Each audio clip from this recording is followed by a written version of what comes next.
Ini saya cerita nyata loh ini. Bukan dongeng. Nyata ini. Ihdinas siratal mustaqim. Orang yang baru tobat nih. Baru tobat.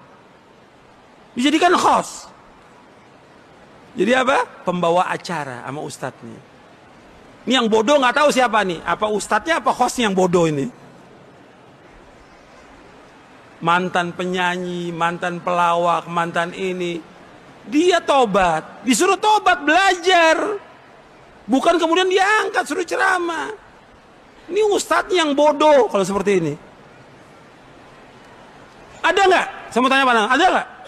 Ada terjadi. Nggak boleh.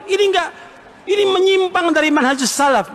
Nggak pernah ulama salaf mengangkat orang-orang pelaku maksiat, tobat, dia angkat untuk ngisi. Nggak ada.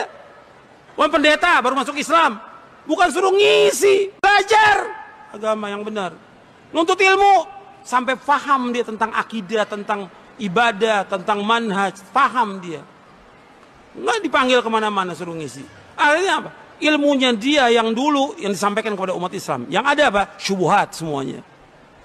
Bukan ilmu. Nggak boleh dalam Islam.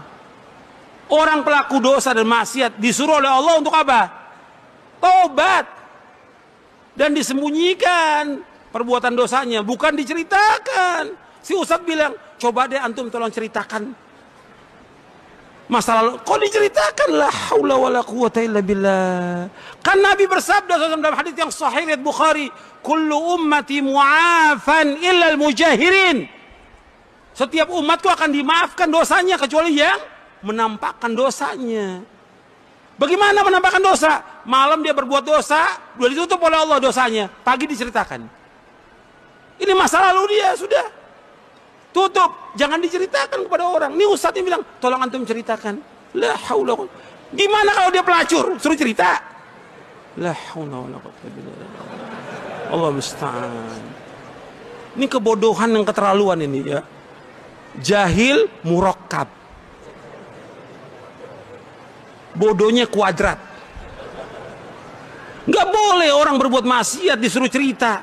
Tutup. Dan kita juga nggak tahu apakah dia taubatnya bisa istiqomah terus atau dia balik lagi. Ada nggak yang udah taubat balik lagi? Ada nggak? Banyak. Nggak ada kita kebanggaan kepada mereka, nggak ada. Dan nggak ada jasa mereka untuk Islam, tidak ada. Siapapun dia orangnya. Apakah pelaku maksiat? Apakah orang kaya yang membantu dakwah ini? Nggak punya jasa. Yang punya jasa hanya Allah Subhanahu wa ta'ala. Antum ingat itu? Allah abadikan dalam Al-Quran dalam surah Al-Hujurat. Yang punya jasa adalah Allah yang memberikan hidayah kepada mereka. Kita nggak punya jasa. Dan mereka nggak punya jasa untuk tegaknya agama ini.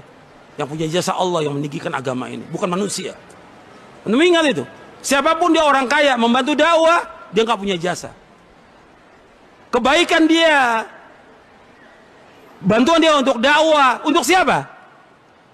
Untuk siapa? Untuk dia nanti di akhirat kalau dia ikhlas. Makanya nggak boleh orang membanggakan, oh saya berjasa. Nggak ada, Allah tegur dalam Al-Quran.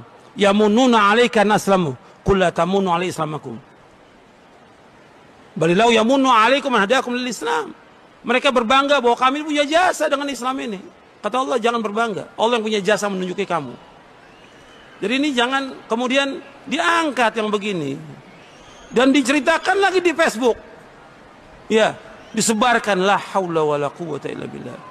Orang berbuat maksiat sembunyikan udah. Jangan dimunculkan dia. Meskipun tadinya dia muncul berbuat maksiat, udah antum belajar dulu, belajar udah. Antum ke pondok belajar minimal 5 tahun belajar. Udah, jangan cerita sama orang, jangan ini, belajar. Antum mau nggak selamat dunia akhirat? Antum mau masuk surga apa enggak? Ini kan nggak sabar, pengen muncul lagi. Dan si ustadznya juga membawa lagi. Kalau ceramah ada artisnya. Tanya kepada ustadznya, ustadz ini ustadz apa artis? Gitu. Ini udah keterlaluan ini, udah menyimpang dakwah ini, menyimpang. Ini juga pelanggaran yang harus diingatkan yang seperti ini. Jadi ilmu ini penting. Ilmu bukan hanya tentang ngerti Quran, sunnah, bahasa Arab, bukan, tapi juga tentang dakwah ini harus tahu dia. Harus tahu. Sampai sini paham atau tidak ini? Paham ya. Ini saya cerita nyata loh ini. Bukan dongeng. Nyata ini.